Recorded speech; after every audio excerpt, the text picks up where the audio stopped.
As festas do Senhor, no original, a palavra festa significa o quê? Significa o quê? Tempos determinados. As festas do Senhor são os tempos determinados do Senhor. Nós devemos celebrar a festa ou não? Sim. Como é que a gente vai fazer? A gente vai matar um cordeiro agora? Não. Por quê? Porque as festas são os tempos determinados do Senhor. São as festas solenes do Senhor. O que significa solene? Um ensaio geral. Então, o que são as festas do Senhor? Ela é um ensaio geral do que Deus está fazendo na humanidade, do que Deus está fazendo nas eras da humanidade.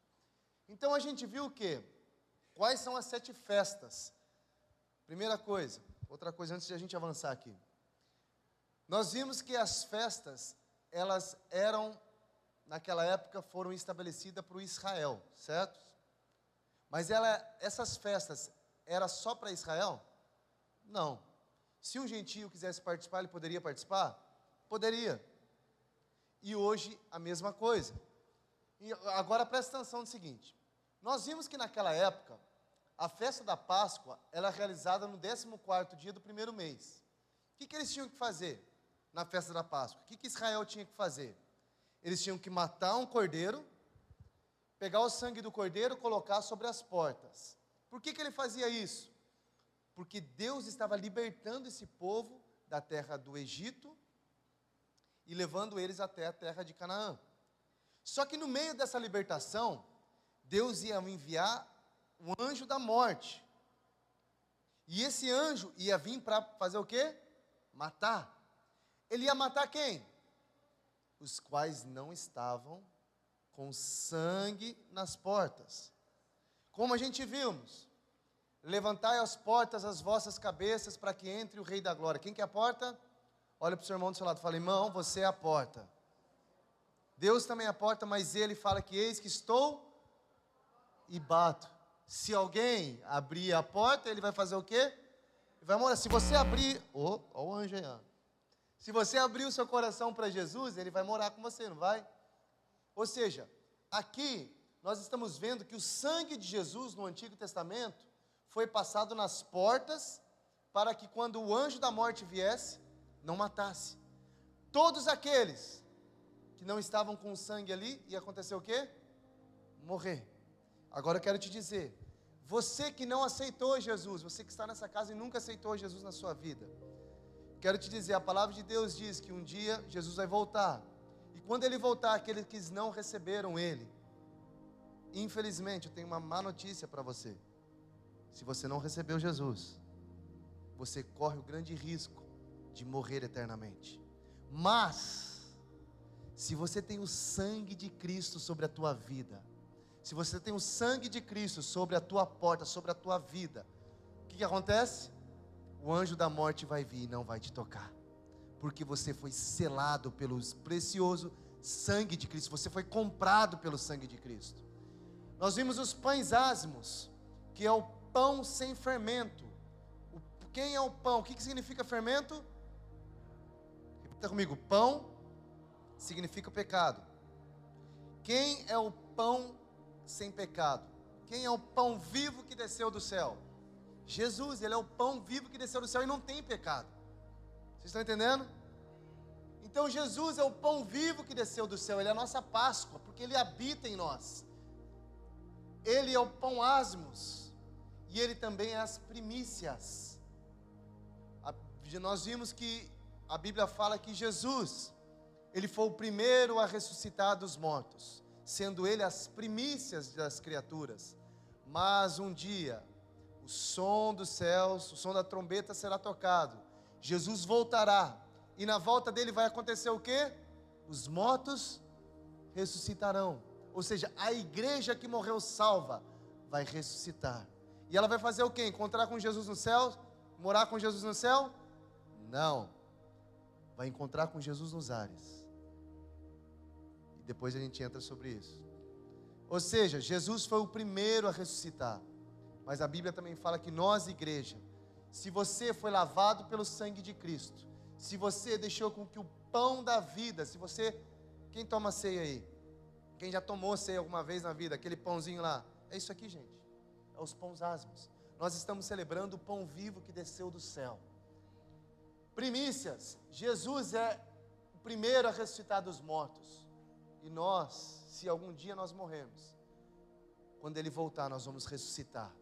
Porque nós somos lavados, comprados, redimidos pelo sangue de Cristo. E a morte não tem autoridade sobre aquele que foi comprado pelo sangue de Cristo.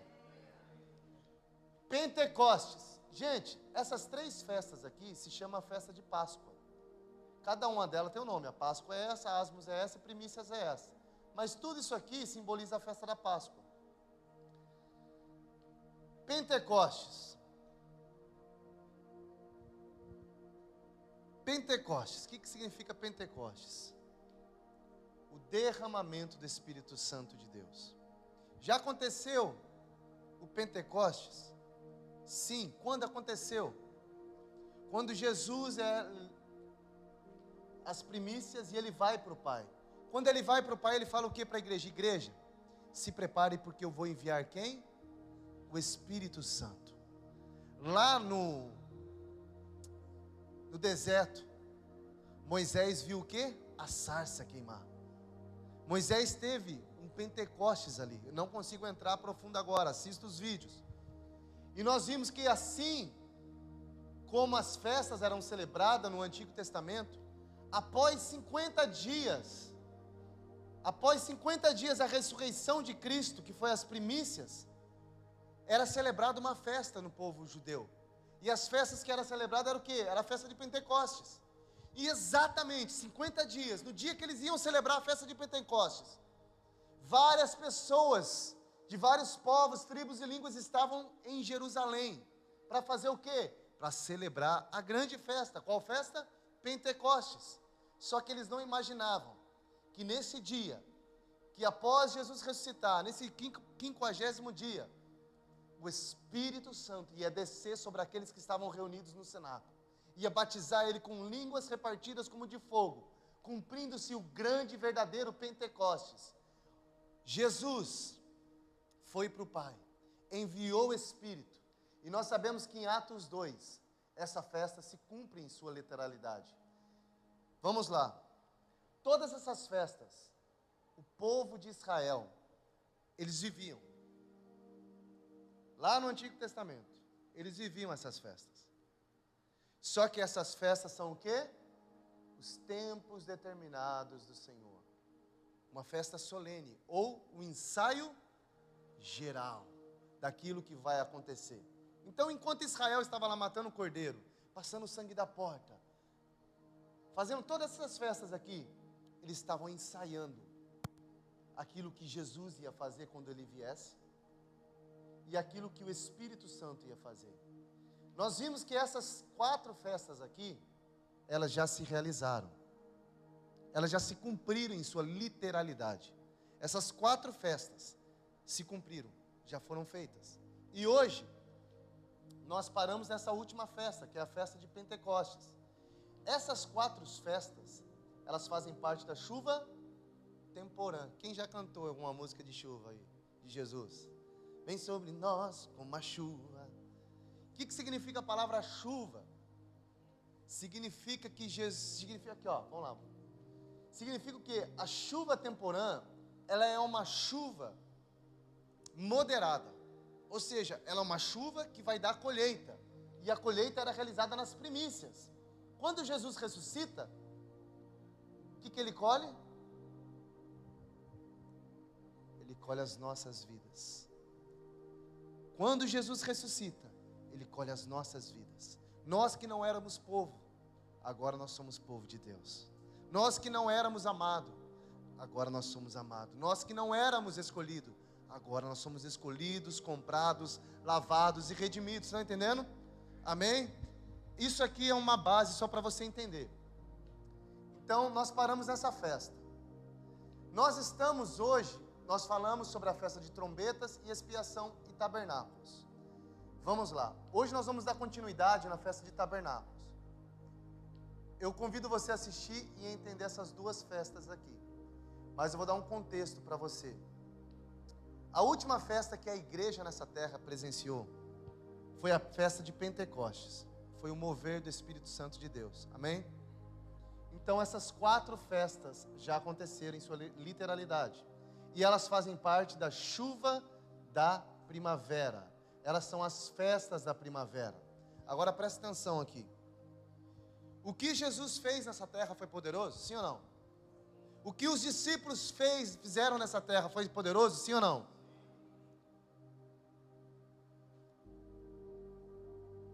Isso é a chuva moderada. A chuva serôdia ainda não se cumpriu.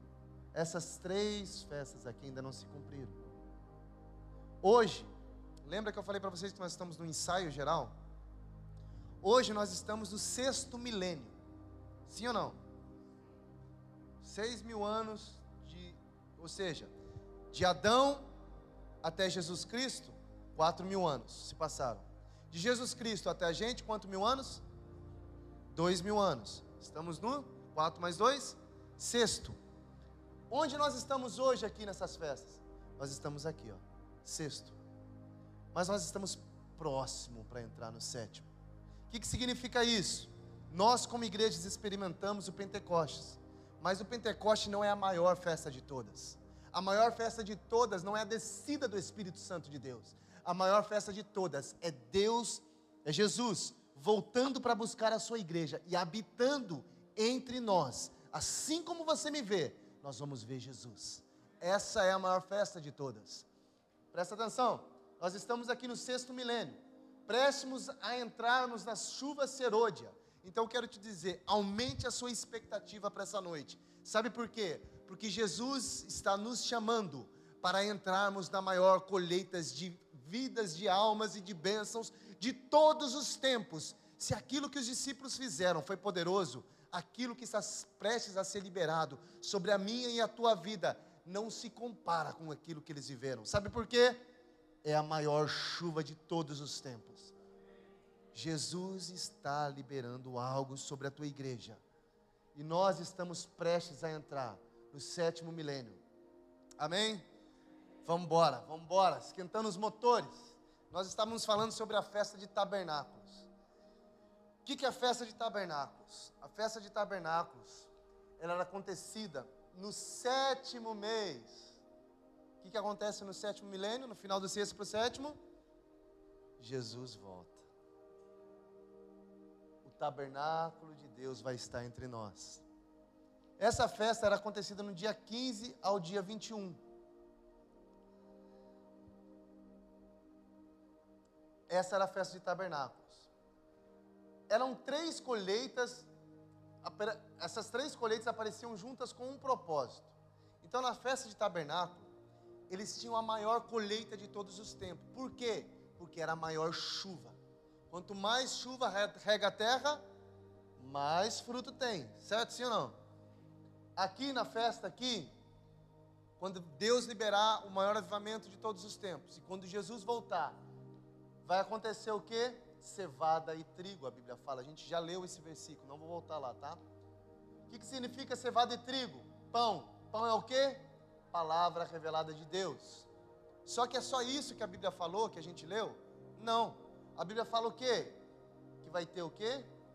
Vinho e azeite. Vinho, a alegria do Senhor. Justificação do sangue do Cordeiro. E o azeite, a unção do Espírito Santo. O que Deus está dizendo?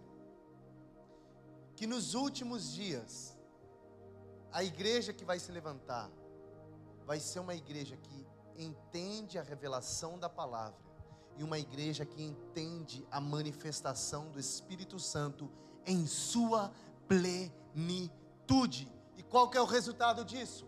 O maior avivamento que a história da humanidade já experimentou. E quem que vai participar disso? Os filhos de Deus. Sabe por quê? A ardente expectativa da criação aguarda a manifestação dos filhos de Deus. Quem é filho de Deus? Levanta sua mão, dá um glória a Deus aí.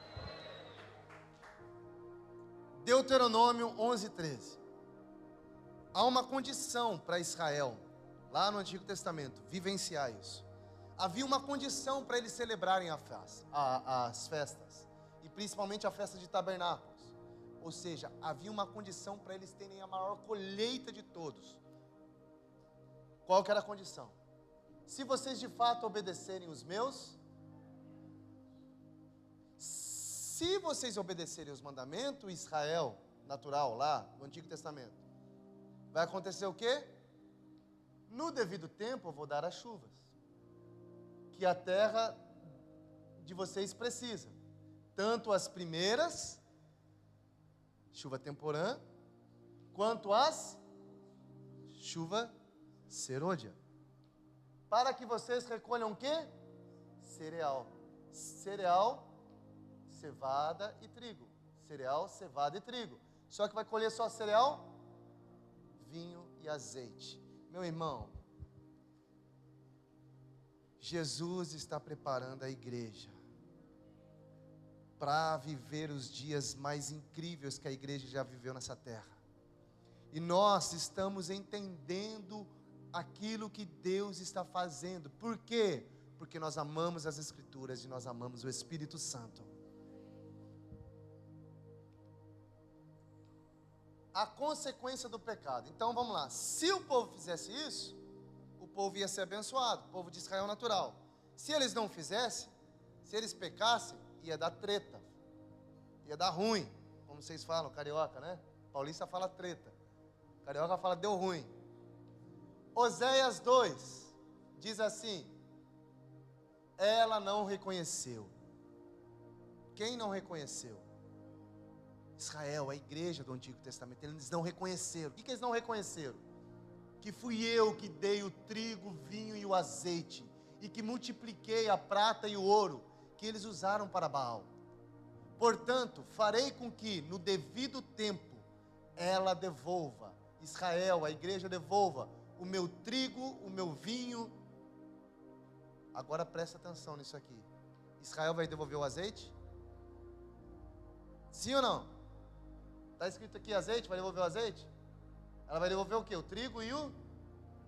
Presta atenção, gente. Se você piscar o olho aqui, você não vai entender nada. Israel no Antigo Testamento, havia uma condição. Se vocês obedecerem os meus mandamentos, vocês vão colher cereal, vinho e azeite. Se vocês não obedecerem, eu vou recolher o quê? O trigo e o vinho. Trigo é o quê? Pão. Palavra de Deus. Se vocês não obedecerem, o trigo será recolhido. Se vocês não obedecerem, o vinho será recolhido, a tua alegria será recolhida. Mas e o azeite? Presta atenção. Os dons que Deus libera sobre as nossas vidas são irrevogáveis. O azeite nos diz respeito aos dons que Deus libera. Deus nunca vai recolher. Mas agora presta atenção numa coisa. Existem muitas pessoas que se dizem homens e mulheres de Deus, sem pão e sem vinho. Não tem Jesus e não tem o Espírito Santo de Deus, mas carregam o azeite, mas carregam os dons. Você já conhece alguma pessoa que sabe profetizar, que sabe curar, que sabe fazer milhões de coisas, mas não tem uma vida com Jesus? Sabe o que significa? Ela perdeu Jesus no caminho. Ela perdeu o tabernáculo de Deus na vida dela. E eu quero te dizer, meu irmão, nós corremos um grande risco de perder o pão e o vinho, o Espírito Santo e Jesus, e permanecemos no azeite, permanecemos ungidos. Eu toco aqui, oh glória a Deus, eu toco, dou a primeira nota aqui, já aquela igreja já sente mover. Meu irmão, o dom que Deus liberou sobre a tua vida é irrevogável. Tanto é que vai chegar um dia que vai chegar muitas pessoas diante de Deus e vai falar o quê? Mestre, está aqui os meus dons, eu cantava lá na igreja, eu pregava lá na igreja, eu curava as pessoas, eu profetizava em teu nome, eu expulsava demônio em teu nome. O que ele vai falar? Afasta de mim, eu nunca te conheci. Por quê? Porque essa pessoa não obedeceu o Senhor. Estão entendendo? tirarei dela a minha lã e o meu linho. Olha isso, se você não obedece ao Senhor, olha o que acontece com você. Se eu não obedeço ao Senhor, olha o que acontece comigo. Deus vai tirar a lã e o linho. O que serve a lã e o linho? Para cobrir a sua nudez. Ele vai tirar de nós as vestes. Está vendo? Há uma condição para que nós venhamos a ser cobridos pelo Senhor. Há uma condição para que Jesus venha habitar em nós. Há uma condição para que o Espírito possa habitar em nós. Qual é essa condição? Se vocês me obedecerem. Isso permanece até os dias atuais. Se nós obedecemos ao Senhor, Ele garante que não vai faltar pão, não vai faltar vinho e não vai faltar azeite. E o que nós precisamos para nossas vidas? Pão, vinho e azeite. Se nós temos esses três, meu irmão, você não precisa mais de nada. Você tem tudo. Mas, se você não fizer isso, até a lã e o linho, até as vestes que cobrem você. Quem lembra de Adão e Eva, lá no Éden? Como é que eles viviam antes da Eva comer a maçã? A maçã? O que você acha que ela comeu? Pergunta para o seu irmão, o que você acha que a Eva comeu lá? Que fruta que foi? Eu acho que foi um morango, mano. Brincadeira. Mas antes deles comerem, eles estavam como? Eles estavam nus. Assim, quando eles comeram, eles pecaram. Eles não obedeceram. Aconteceu o quê? Eles olharam e falaram, epa, nós estamos pecados, você está pelado aí, Adão. A Eva, você está pelada, cobre aí, cobre aí. Antes eles não tinham essa maldade no olhar. Mas depois que o pecado entrou, a maldade veio. Então o pecado é a nossa nudez. Mas Jesus Cristo, quando entra em nossas vidas, Ele nos cobre com sua lã, com a sua túnica. Ele nos cobre, nos cumpre com seu sangue. Olha que diz então: eu vou lhe dar trigo e vinho e azeite, e eu vou multiplicar a sua prata, o seu ouro, nunca vai faltar nada sobre você. Se você tem pão, vinho e azeite, tudo o que você precisa, você vai ter. Agora olha aqui só. Descobrirei as suas vergonhas aos olhos dos seus amantes. Ninguém livrará da minha mão. Farei o quê? Todas as festas. Qual que era o mandamento de todas as festas que a gente já viu? Alegrem-se. Por quê? Chegou as festas.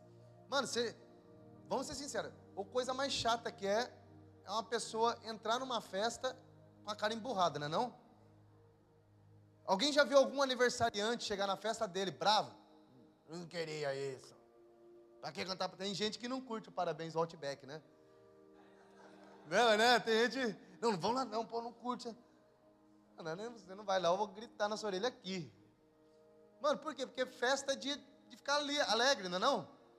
Por isso que Deus está falando em todas as festas, alegrem-se. Por isso que a gente chega aqui, a gente pergunta para vocês estão felizes? Por quê? Porque é festa. Ah, pastor, mas está uma luta. Eu quero dizer para você, eu sei que está uma luta. Está uma luta a minha vida também.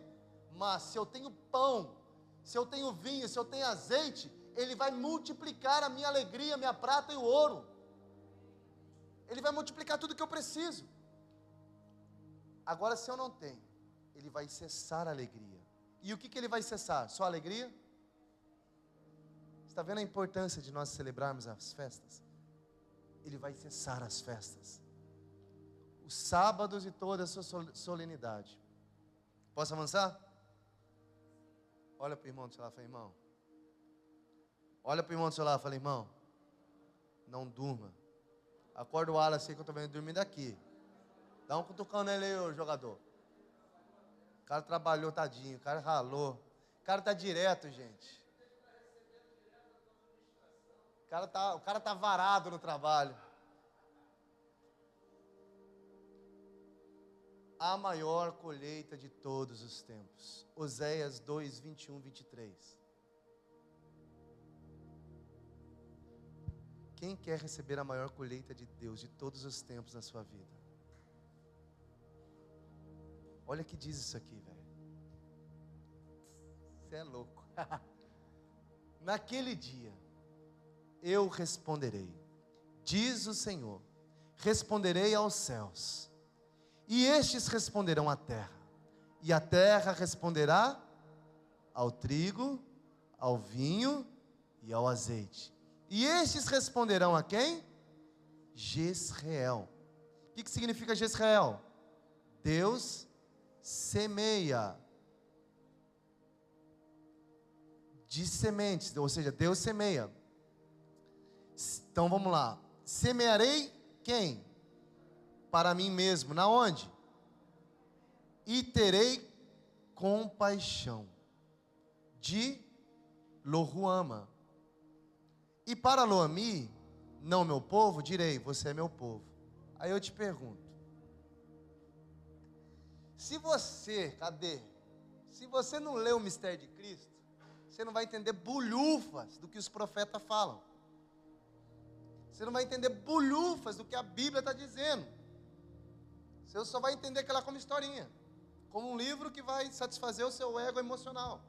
Mas a Bíblia, na verdade, também é um ensaio geral de Deus. É o plano de Deus na humanidade. O que está dizendo aqui? Vou traduzir para vocês, mas compre um livro lá. Pede para alguém dar para você de presente de Natal. Oséias 2:21. O Senhor está dizendo que Ele vai fazer o quê? Ele vai dar o trigo, ao vinho e ao azeite. Então Ele vai responder a quem? Jezreel. Agora presta atenção aqui, vocês precisam entender isso. Jezreel, Lo-ruama e Lo-ammi, sabe quem são? Filhos do profeta Oséias. Quem é o profeta Oséias? É o profeta que casou com a prostituta. Pesado, hein? Mas por que ele casou com a prostituta? O casamento do profeta Oséias era uma profecia de Deus para Israel, para as 10 tribos, para o reino do norte, não para o povo judeu, mas para os 10 tribos do reino do norte. O que Deus estava falando para Israel, as 10 tribos? Deus estava falando exatamente o que Ele fez com o casamento do profeta Oséias. O casamento do Oséias com a prostituta é o quê? Oséias casa com uma prostituta porque Israel se prostituiu. Estão entendendo? Por que ele se casou com a prostituta? Você já se perguntou, por que Oséias casou com a prostituta? Que Deus maluco é esse? Deus usa os seus profetas para profetizarem aquilo que está acontecendo e que vai acontecer. O casamento do profeta Oséias com a prostituta foi uma representação que Israel, o povo de Deus, havia se prostituído. O reino do norte, as 10 tribos, havia se prostituído. E os filhos de Oséias, significa o quê? Um dos filhos de Oséias é Jezreel, outro filho é Lo-ruama e outro filho é Lo-ammi. Deus, quando Oséias vai ter o filho, Deus fala para Oséias, você vai colocar esses nomes. Você vai colocar o nome de Jezreel. Por quê? Porque Deus semeia. O que Deus significa isso? Significa que Deus está semeando. De agora Israel não é mais meu povo. Eu vou destruir eles. Por quê? Porque havia uma condição. Se vocês obedecerem os meus, eles não obedeceram. Qual foi a condição? Faca na caveira. Deus pega Israel e Deus semeia eles. Na onde que Deus semeia eles? Nos povos. Quem já ouviu falar das 10 tribos perdidas? Deus semeou Israel nos povos.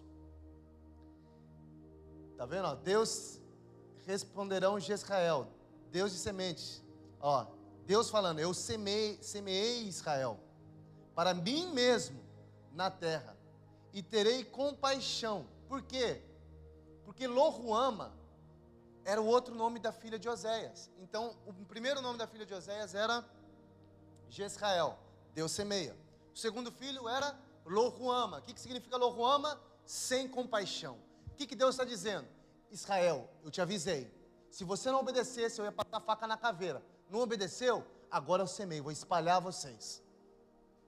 Não só vou espalhar vocês, vocês não vão ser mais minha amada.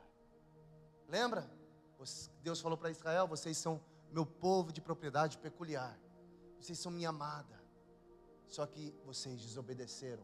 A partir de agora, vocês não vão ser mais amada. E ele diz o que também? O terceiro filho de Oséias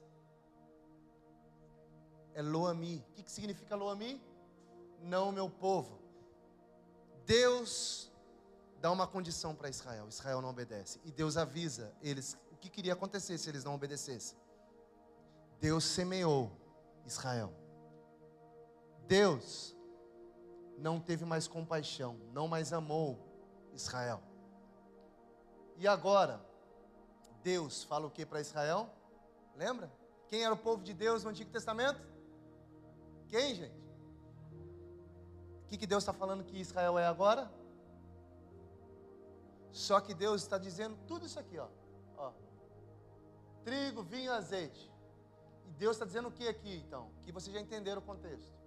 Deus está dizendo o que? Eu semeei.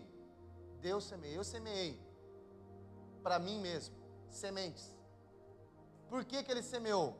Porque é uma profecia sobre Abraão. Mano, é muito pão e revelação para você aqui essa noite. Você piscou hoje, você não vai entender nada. Não pisca. Fique ligado. É muita chapação, é muita revelação, é muita palavra de Deus. O que Deus fala para Abraão? Abraão, conta as estrelas do céu. O que Abraão fala? Não dá não, papai. Não, então vai lá na praia de Ipanema, conta as areias da praia do mar. O que Abraão fala? É muito, não tem como não. Foi Ipanema não, tá, gente? Foi Botafogo, mais perto. Aí Deus fala o que para ele? Assim vai ser a sua descendência. A sua descendência será incontáveis. E nós sabemos que nós somos descendência de Abraão. Por quê? Porque nós somos filhos de Deus na promessa. E nós sabemos que tudo isso aqui, Deus semeou um povo, Israel, no meio das nações. Por que Deus semeou Israel no meio das nações? Porque antigamente os gentios não eram povo de Deus. Tem alguém que não é judeu aqui? Levanta a mão. Não é judeu, levanta a mão bem alto. Quem não é judeu, não tem sangue judeu, levanta a mão alto. Eu quero dizer uma coisa para você, você é gentio. Sabe o que Deus estava falando para Abraão? Deus estava olhando para Abraão e estava falando assim, ó, eu vou dividir Israel. Sabe por quê? Porque Israel pecou. E através do pecado de Israel, eu vou semear eles nas nações. E eles não são mais meu povo. Eles não são mais amada. Mas quando eu semear eles nas nações, Jesus vai vir. E quando eles estiverem misturados nas nações, Jesus vai morrer. E a partir de agora, pelo sangue de Cristo, Ele vai comprar homens de todas povos, tribos e línguas e nações.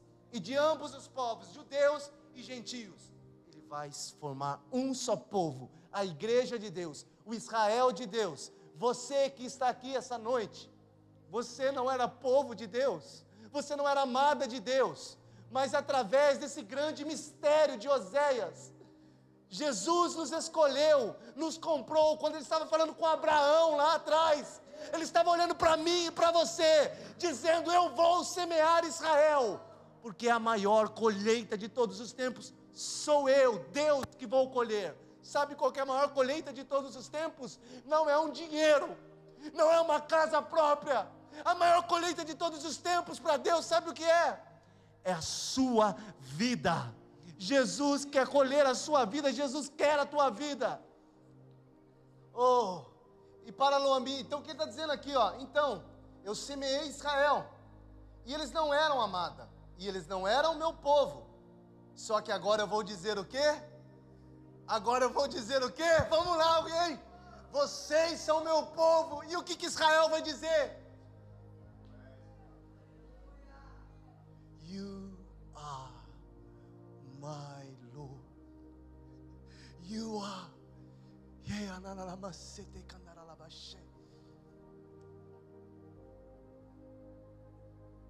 Jesus está falando das colheitas dos fins do tempo. Gente, eu vou acelerar isso aqui.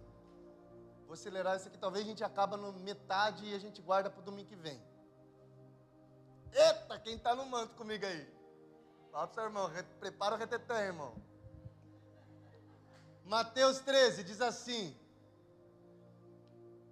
Então Jesus agora está falando da maior colheita dos fins dos tempos. Então ele deixou a multidão e foi para casa. Seus discípulos aproximaram-se dele e pediram: explica-nos a parábola do joio no campo. Ele respondeu: aquele que semeou a boa semente é quem? O Filho do Homem. Quem é o Filho do Homem? Jesus. Jesus então semeou. O campo é quem? O mundo. E a boa semente é quem? Você. A boa semente são os filhos do reino. Os joios são os filhos do maligno. Tem joio aí? Abaixa a mão, irmão. E o inimigo que o semeia é quem? O diabo. Olha o que está dizendo aqui agora. A colheita é o fim desta era. Que era? As festas do Senhor. Do 6º milênio para o 7º milênio.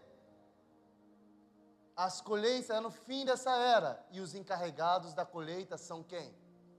Os anjos. Vamos lá. Apocalipse. A colheita do fim.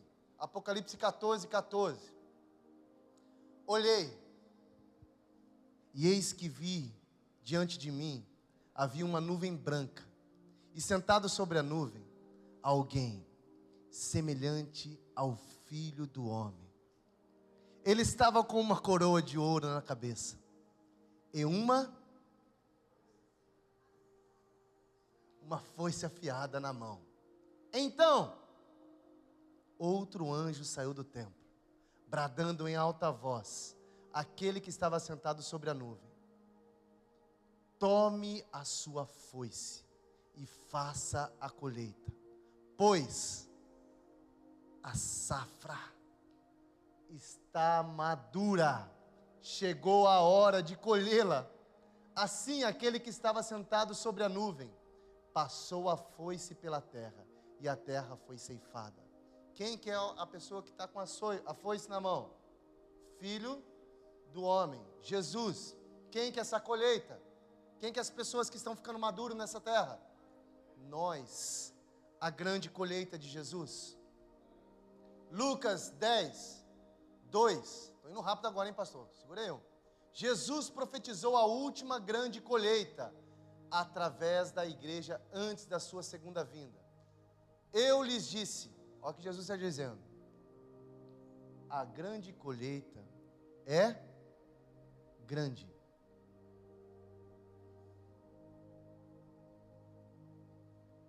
Mas os trabalhadores são poucos. Eis-me aqui. Levanta suas mãos, fala isso. Eis-me aqui, Senhor. Conte comigo, Jesus. Mas os trabalhadores são poucos. Portanto, peçam ao Senhor da colheita que envie trabalhadores para a sua colheita. A nossa oração nesses dias aqui é que você que está aqui saia daqui como um discípulo de Jesus, pronto para colher essa colheita. E olha que Jesus está dizendo para você que está aqui essa noite: vá, eu os envio como cordeiros em meio aos lobos. Vá, colha. Mas lembre-se, esse mundo está querendo devorar a tua vida. Esse mundo quer devorar a tua alma. Esse mundo quer te levar para longe de Jesus. É isso que ele está dizendo. Jesus continua: a minha comida, disse Jesus, é fazer a vontade daquele que me enviou e concluir a sua obra. Vocês não dizem, só daqui a 4 meses haverá colheita? Gente, o que ele está dizendo aqui? Eles estavam entendendo das festas. De Pentecostes para tabernáculos, são praticamente 3 meses. Quando entrar o 4º mês é o tabernáculo. Vocês não estão dizendo que só daqui 4 meses que vai vir a colheita? Ou seja, Jesus está mencionando as festas para ele. Agora não é tempo de colheita. Lembra? O que é as festas do Senhor? Um ensaio geral. As festas do Senhor são os tempos determinados do Senhor. Talvez você olhe para mim e fale: pastor, ainda não é tempo, não chegou, Jesus não voltou. Nós não estamos lá vivendo ainda. Olha o que Jesus está falando para mim e para você. Não é vocês que estão dizendo só daqui a 4 meses, ou seja, não é vocês que estão dizendo que eu não voltei ainda. Olha o que eu digo. Eu digo para vocês: abram os olhos e vejam os campos. Não espere Ele voltar para colher. Não espere Jesus voltar para você viver o tabernáculo. Não espere Ele voltar para você participar da última grande colheita. As festas do Senhor é um ensaio geral. As festas do Senhor são tempos determinados de Deus. E Ele está nos dizendo: não esperem. Abram os olhos e vejam os campos. Os campos estão maduros para a colheita. Vamos lá, igreja. Aquele que colhe já recebe o seu salário e ajunta o fruto para a vida eterna. Jesus quer que você comece a colher a grande colheita nessa terra hoje, agora, nesse momento. Jesus está te chamando. Não espere Ele voltar. Não espere a segunda dele aparecer no céu, a segunda vinda dele aparecer no céu.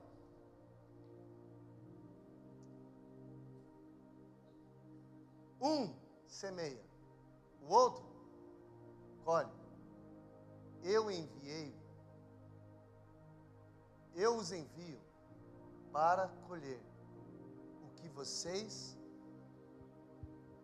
não cultivaram. Presta atenção numa coisa que eu vou dizer, eu vou passar, eu acho que aí é você, né? Diz que sim, tu. Presta atenção numa coisa aqui. Todos nós que estamos aqui essa noite, que recebemos Jesus em nossas vidas, existe uma colheita que está disponível para mim e para você, hoje, agora. E essa colheita não diz respeito daquilo que a gente plantou. Essa colheita foi plantada por Deus e por Jesus.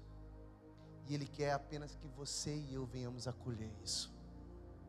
Ele quer que você colha vida eterna. Ele quer que você colha prosperidade. Ele quer que você colha as bênçãos que Ele preparou para você. Ele quer que você colha uma parte dessa chuva serôdia sobre a tua vida. Não espere a volta de Cristo. Abram os olhos e vejam os campos. Eles estão maduros para a colheita.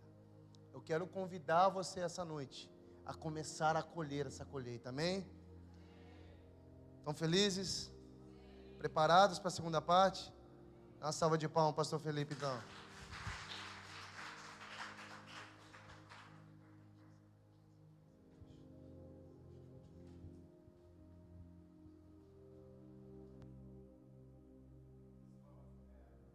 Bom som, aí, pessoal, é tanta informação que a gente não está com pressa para a gente andar e encerrar. A gente tem ainda mais coisa para a gente passar e eu acho que a gente vai ter que continuar no domingo que vem. E eu acho que isso vai ser muito poderoso, porque a nossa ideia é a gente poder viver o tabernáculo, não só estudar o tabernáculo. E uma das coisas interessantes aqui dessa passagem é que lembra, assim como de Páscoa e Pentecostes, como o André falou, são 3 meses, para depois vir a última grande colheita que foi tabernáculo. A gente chama aquilo ali também dos meses das trevas. E esse período das trevas, esse período ele aconteceu. Então, lembra quando ele falou, e só no 4º mês vai colher? Quem lembra? Quanto tempo se passou do último profeta até João Batista, até Deus manifestar um sinal do céu? Quem lembra de Malaquias há 400 anos? A Bíblia, ela usa uma linguagem profética muito forte. Ela fala sobre semanas. Em quanto tempo Deus fez a criação, incluindo o descanso? 7 dias, ok? Ele fala também sobre, a quantidade de semanas estabelecidas. Então, por exemplo, ele fala de semana, da semana como 7 dias. Ele fala do conjunto de semanas, que são 7, né? Qual é a festa das semanas? É Pentecostes. São 7 vezes 7 semanas, que daria lá os 49 dias mais um. Então a Bíblia vai falando sobre propósitos e princípios, com tempos determinados. Ele fala sobre 7 anos, ele fala sobre 7 vezes 7 anos, que seria o jubileu. Então são várias datas proféticas determinadas no espaço de tempo. E nesse período ele fala, entre uma colheita e outra dava 4 meses. Esses 4 meses também simbolizavam os 400 anos, onde não existia uma voz profética mais sobre a terra. O vazio, a escuridão tomou conta. Desde que Malaquias foi usado por Deus, até a vinda de João Batista, não tinha mais manifestação. Não tinha tabernáculo, não tinha presença, não tinha o Senhor estabelecido na terra. Você entende isso? Isso é a pior coisa que pode existir na vida de uma pessoa. Quando eu, você ou qualquer pessoa perde a presença.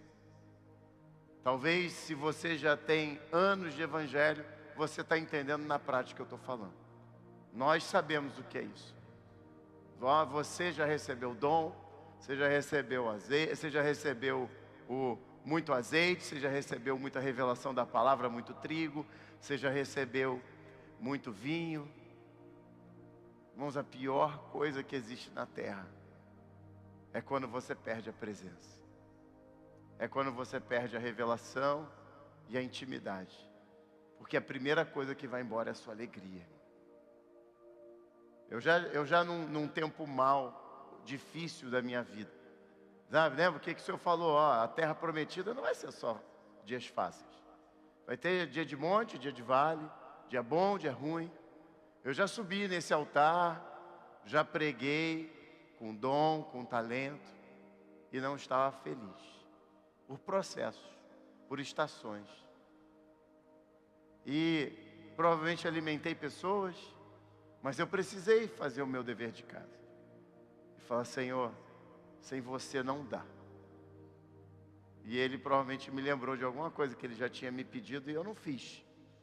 Falei, mas você está me pedindo algo difícil demais. Não é assim na nossa vida? Ele fica ali, irmão, pede A. Não dá, pode ser B? Não, não pode ser B. Ele é o rei, ele é o soberano, ele sabe todas as coisas. E sabe, o tabernáculo na terra, o ensaio de tudo que a gente falou até aqui, gente, tem a ver com você viver a melhor experiência. A melhor experiência é você viver com muito poder de Deus, mas com a plena intimidade daquele que caminha com o Senhor. Porque quando você só perde a comunhão e vive no dom, é muito ruim. Você vai chegar na tua casa e vai estar vazio. Não dá para se esconder muito tempo. Por mais ungido que você já tenha sido na sua vida, não dá para permanecer nesse lugar por muito tempo. Porque o plano final de Deus é o tabernáculo na terra, moradia na terra, eu e você com Ele na terra, a presença dEle te dando paz, justiça e alegria na terra, até que Ele volte. E olha, isso é muito poderoso, gente. Então, quando Jesus declara isso, Ele estava falando muito mais só do que 4 meses. Ele estava falando, acabou o tempo das trevas, o tabernáculo chegou, eu estou na terra novamente, a colheita já pode ser realizada, porque tabernáculo é Deus na terra comigo e com você.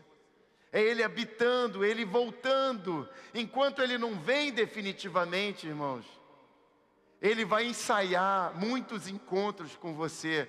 E eu quero te dizer isso, o novo e o vivo caminho, ele está aberto, irmãos.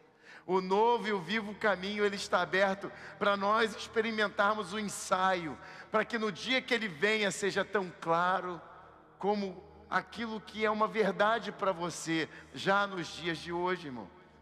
Todo olho verá, ninguém vai ter dúvida. Você vai saber, porque você já vive com Ele. Entende isso? Vamos parar por aqui, né? Olha só, esse é o ponto, né? O Senhor falou conosco, a gente quase tirou isso daqui. Gente, nós cremos que foram 2 dias, mas nós cremos que nós vivemos 3 etapas aqui juntos. 3 etapas poderosas. Cadê o Rafa? O Rafa está aí? Se quiser vir montando, Rafa, o som pode vir. Nós vivemos 3 etapas poderosas do que é viver o tabernáculo. 3 etapas divinas poderosas. Lembra? A festa de tabernáculos tem a ver com o som da trombeta que tocou por 10 dias. para que no 10º dia houvesse o dia da expiação, o grande dia da purificação, para que uma vez nós temos ouvido a voz de Deus, a trombeta, e depois nós temos recebido a expiação do sangue do Cordeiro, negarmos a nós mesmos, estamos prontos e purificados para sermos o verdadeiro tabernáculo de Deus, para que Ele venha e habite conosco, até que Ele volte e cumpra o último grande tabernáculo. Entende? E eu quero que você entenda o seguinte, eu quero te dar 2 propósitos aqui com tudo que a gente falou. A primeira coisa é que colheita, chuva, estação, tem a ver com o seu propósito de ganhar vidas para Jesus. Essa primeira coisa, a mais importante, como o André falou aqui. Mas a segunda coisa, todo dia você acorda na sua casa, todo dia você se levanta, todo dia você vai para o teu secreto. Estou profetizando, irmão. Você busca o Senhor, você se fortalece e você vai encarar o mundo. Normalmente é o seu trabalho, a sua rotina, a sua vida. Eu quero declarar que depois dessa noite aqui, quando você chegar no seu local de trabalho, eu quero declarar que os seus ouvidos espirituais estarão prontos para ouvir sobre o amor de Cristo que está sobre as pessoas que circundam o lugar por onde você anda. E o Senhor vai te capacitar para você pregar as boas novas e você conduzir pessoas para a mesma presença, para o mesmo tabernáculo, para o mesmo local de intimidade, onde ela vai experimentar paz, justiça e alegria que ela nunca experimentou. A segunda coisa é que o Senhor vai fazer uns treinos com você. Ele vai preparar você no seu trabalho. Você trabalha, porque nós vivemos num sistema que depende do dinheiro para você comprar a tua comida, depende do dinheiro para você pagar a tua conta. Eu quero declarar algo sobre você. Não era à toa que o Senhor usava as colheitas, o plantio, a chuva, sabe? Para que aquela festa, ela era uma alegria natural e uma alegria espiritual. A alegria natural é porque eles estavam colhendo, eles estavam prosperando, eles estavam multiplicando, sabe? O trabalho deles estava bombando, eles colhiam, tinha ano que eles colhiam para 3 anos para frente. Um dia a gente vai falar sobre essas colheitas especiais. Tinha ano que eles já garantiam do ano seguinte, porque Deus é um Deus próspero em tudo que Ele faz, e as coisas dessa terra refletem as coisas do céu. Então eu quero que você entenda que o Senhor, Ele também, de uma forma natural, Ele fala o quanto Ele é fiel com você, para mostrar o quanto Ele é poderoso para o seu ministério, sobre pregar a palavra de Deus. E eu quero declarar que o Senhor, Ele vai prosperar os filhos dEle na terra naturalmente, porque a minha fé foi treinada no laboratório do meu trabalho. O meu trabalho, quando Deus me dava uma palavra sobre o meu trabalho, e aquilo acontecia, eu falava, uau, Deus é muito fiel. Ele falou algo sobre o meu trabalho, e eu colhi, eu tive uma colheita natural. Só que eu entendi na minha vida, que aquilo estava longe de ser o centro. Aquilo era só um sinal, era um treino, para que todas as vezes que eu confiasse na palavra dEle, eu saberia e teria certeza de que Ele cumpriria tudo o que Ele prometeu. Você entende? O seu trabalho é um laboratório. A prosperidade que o Senhor entrega nas suas mãos é um laboratório, para que você veja que Ele é capaz de te honrar e te levantar lá fora. Quando Ele se move poderosamente, te dá um sinal natural na tua vida, Ele está dizendo, imagina você pregando o Evangelho no meu nome. Imagina você impondo as mãos sobre enfermos. Imagina você declarando o Evangelho no meio das trevas. Imagina você chegando numa família dividida e trazendo paz e unidade. Imagina o poder que está sobre você para visitar uma pessoa em depressão e você falar, toma sobre você o óleo de alegria. Isso que nós queremos ver, esse é o verdadeiro tesouro. É isso que vai até a eternidade, irmãos. Eu quero que você fique de pé nessa hora. Nós queremos orar e ministrar a tua vida, porque hoje esses dias está mudando a sua forma de ler a sua Bíblia. Esses dias vão fazer com que você nunca mais seja o mesmo. A intimidade da tua Bíblia contigo nunca mais vai ser igual. Porque quando você lê sobre chuva, você vai saber que o Espírito Santo está pronto.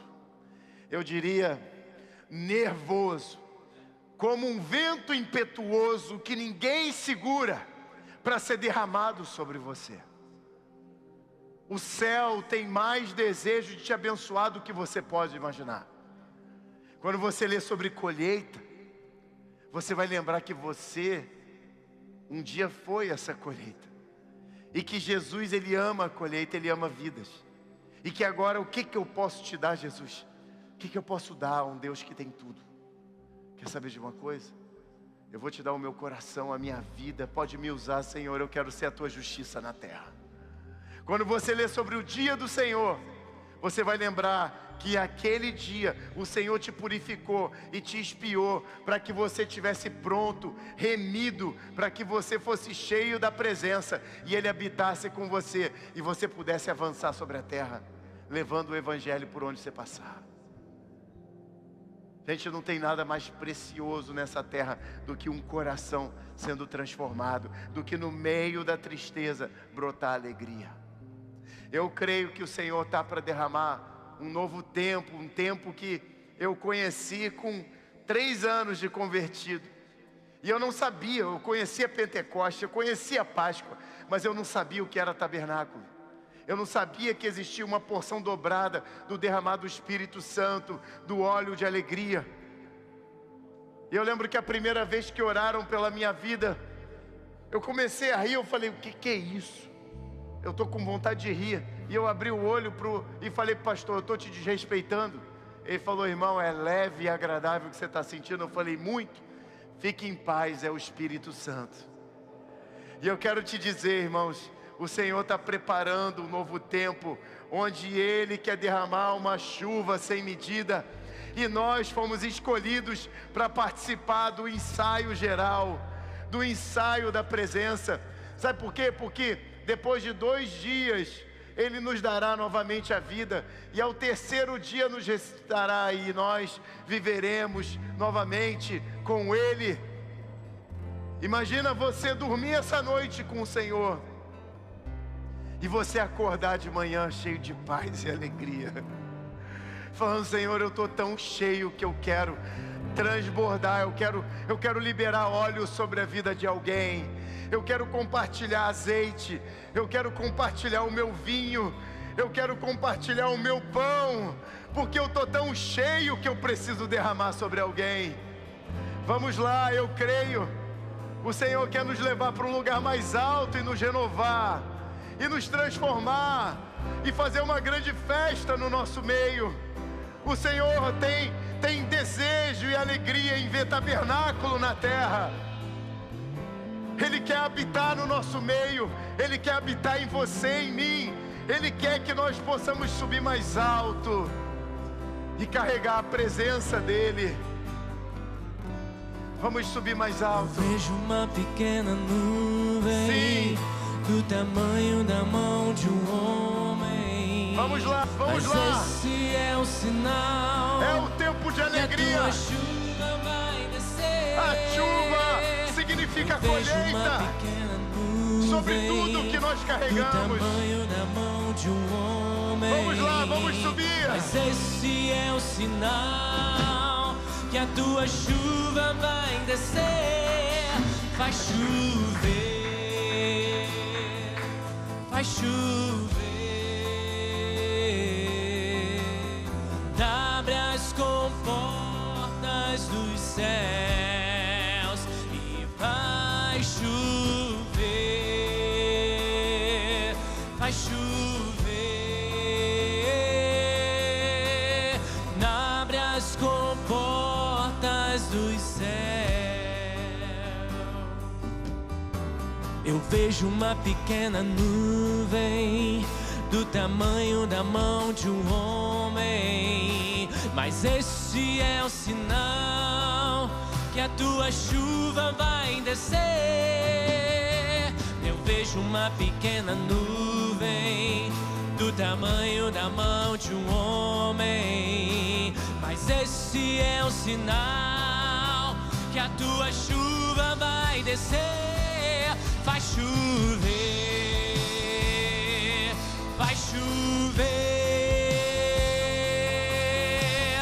Abre as comportas dos céus e vai chover,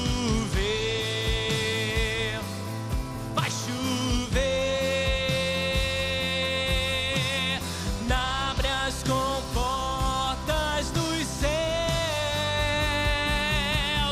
Se pedimos, Jesus virá como chuva, descerá. Se pedimos, Jesus virá como chuva, descerá. Vai chover, vai chover. Abre as comportas dos céus e vai chover, vai chover. Abre as comportas dos céus. Se pedimos, Jesus virá como chuva, descerá. Se pedimos, Jesus virá como chuva, descerá. Vai chover, vai chover. Abre as comportas dos céus. Vamos continuar declarando isso. E eu quero te dizer algo, de olhos fechados, chamando uma chuva que o Senhor prometeu para nós. Eu quero declarar algo sobre a tua vida. A terra que o Senhor está te chamando nesse momento, a terra prometida que Ele quer te plantar nessa hora, não é mais como no Egito. Agora, a terra que o Senhor te chama é uma terra que depende da chuva do alto, onde os olhos do Senhor estão o ano inteiro cuidando de você. Eu quero declarar que a nova estação que o Senhor está te chamando para que você viva poderosamente é uma estação de total dependência. Mas eu quero declarar sobre a tua vida: você vai viver uma prosperidade que você nunca viveu. Você vai colher algo que você nunca plantou. Você vai beber de um poço que você nunca cavou. Você vai ter dias de luta, mas o Senhor vai te dar vitória em todas as etapas. Então eu quero declarar sobre a tua vida: dê um passo de fé nessa hora. Vem aqui pra frente, toma a tua porção. Vamos chamar a chuva sobre nós. A chuva prometida. Vai chover. Chuva prometida. É uma promessa. E ela é nossa. É nossa. Dos céus e vai chover. Vai chover. Abre as comportas dos céus e vai chover. Vai chover. Abre as comportas dos céus. Se pedimos, Jesus virá como chuva, descerá. Se pedimos, Jesus virá como chuva, descerá. Vai chover,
seca, precisa da chuva.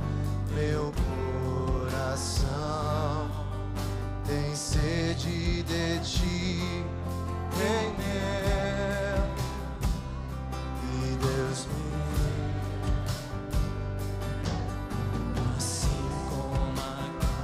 Zacarias capítulo 10, verso 1, diz assim: peçam ao Senhor, peçam chuva no tempo das últimas chuvas.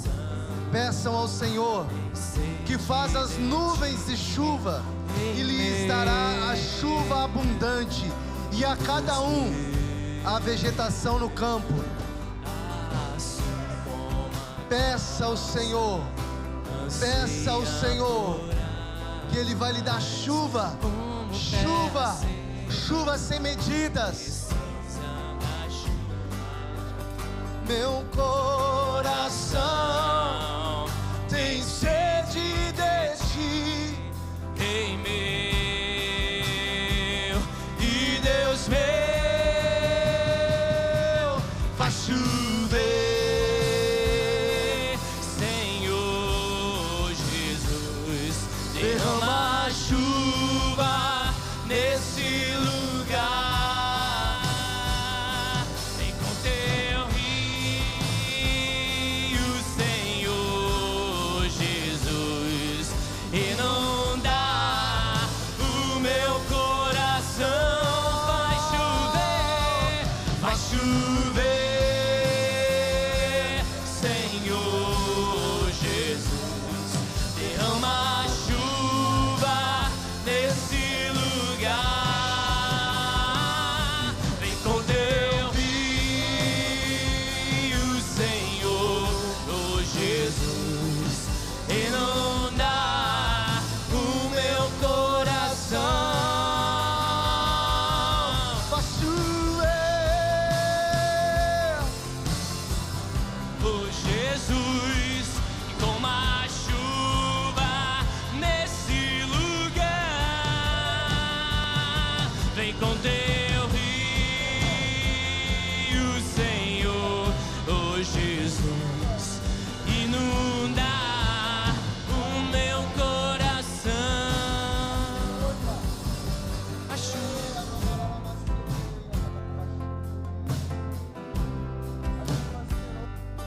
a chuva,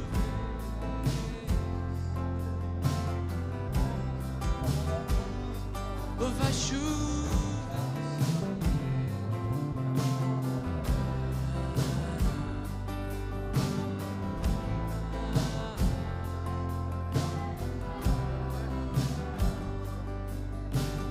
Vejo uma pequena nuvem do tamanho da mão de um homem, mas esse é o sinal que a tua chuva vai descer.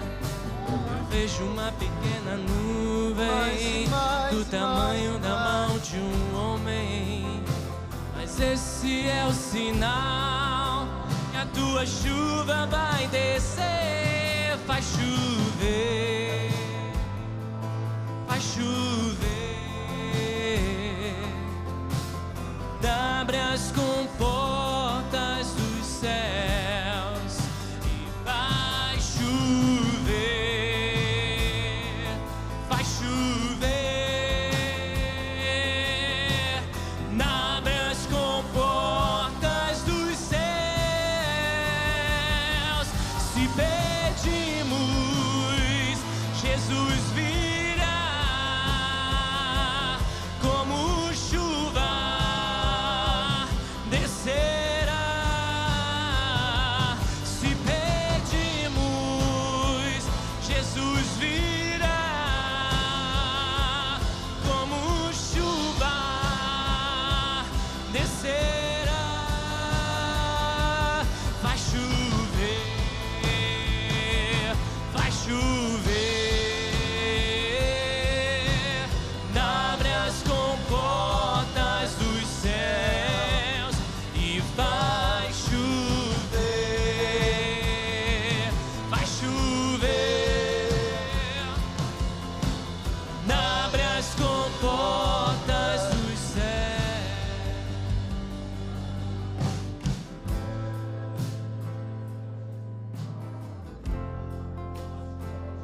Senhor Jesus,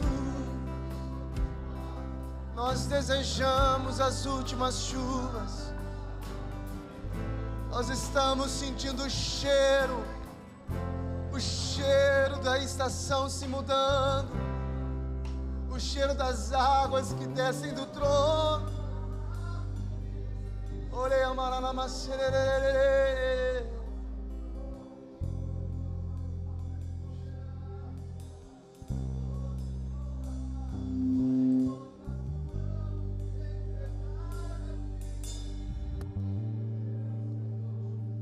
Oh, Jesus.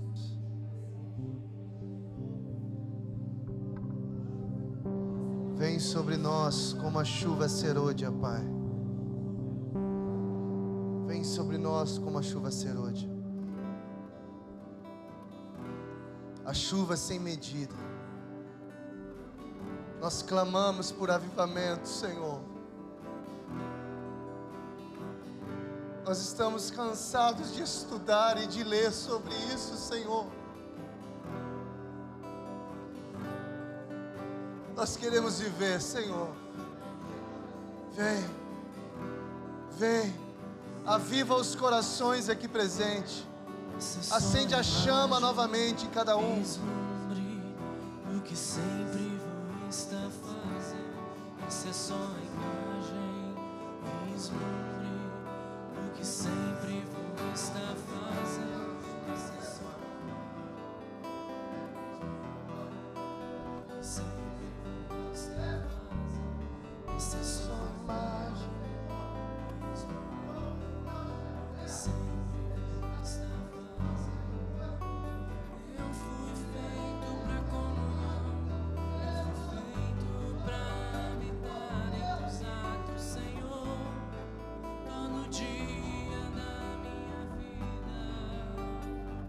Assim como era no Éden, assim será novamente.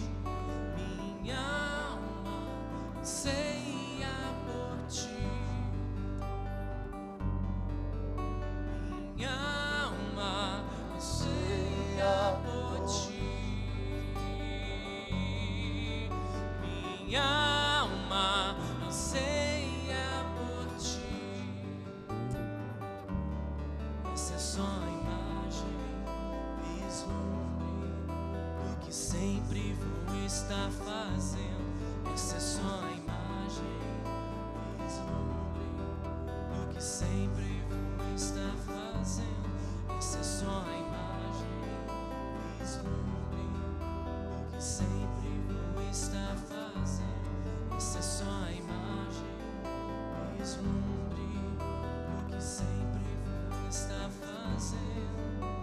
Eu fui feito pra comunhão, eu fui feito pra habitar em teus atos, Senhor, todo dia da minha vida.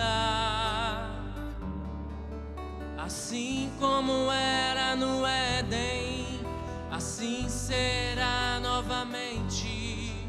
Minha alma anseia por Levante as ti. suas mãos, vamos declarar: minha alma anseia. Minha alma anseia por ti. Vamos lá, vamos dizer mais uma vez isso essa noite: minha alma.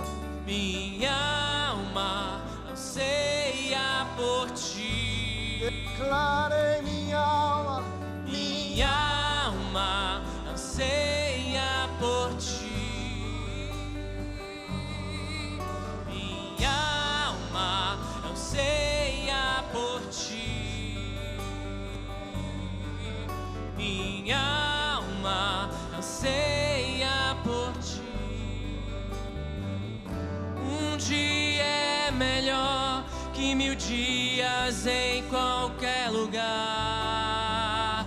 Um dia é melhor do que 1000 dias em qualquer lugar. Um dia é melhor que 1000 dias em qualquer lugar. Um dia é melhor que 1000 dias em qualquer lugar.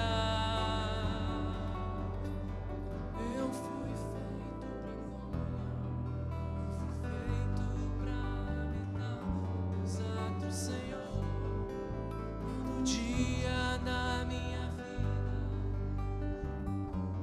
Senhor Jesus, nós te agradecemos por essa noite, Pai. Nós te agradecemos pela Tua presença. Nós te agradecemos por esse derramar, por essa pequena chuva que nós experimentamos no dia de hoje. Mas o nosso coração ainda clama, o nosso coração ainda deseja, anseia, o nosso coração ainda aguarda as chuvas abundantes, a chuva serôdia, as chuvas de outono, as chuvas que vão trazer pão, vinho e azeite. Nós ansiamos por esses dias, Pai. Nós ansiamos, Deus, por essa estação. Oh, Jesus, eu peço que o Senhor venha abençoar cada irmão aqui, cada família aqui. Que o Senhor venha ser o tabernáculo, que o Senhor venha habitar em cada um de nós aqui. Cada vida aqui que o Senhor venha habitar, Pai. Que o Senhor venha reinar, que o Senhor venha ser aquele que conduz as nossas vidas, Deus. Em nome de Jesus, Pai. Obrigado, Jesus.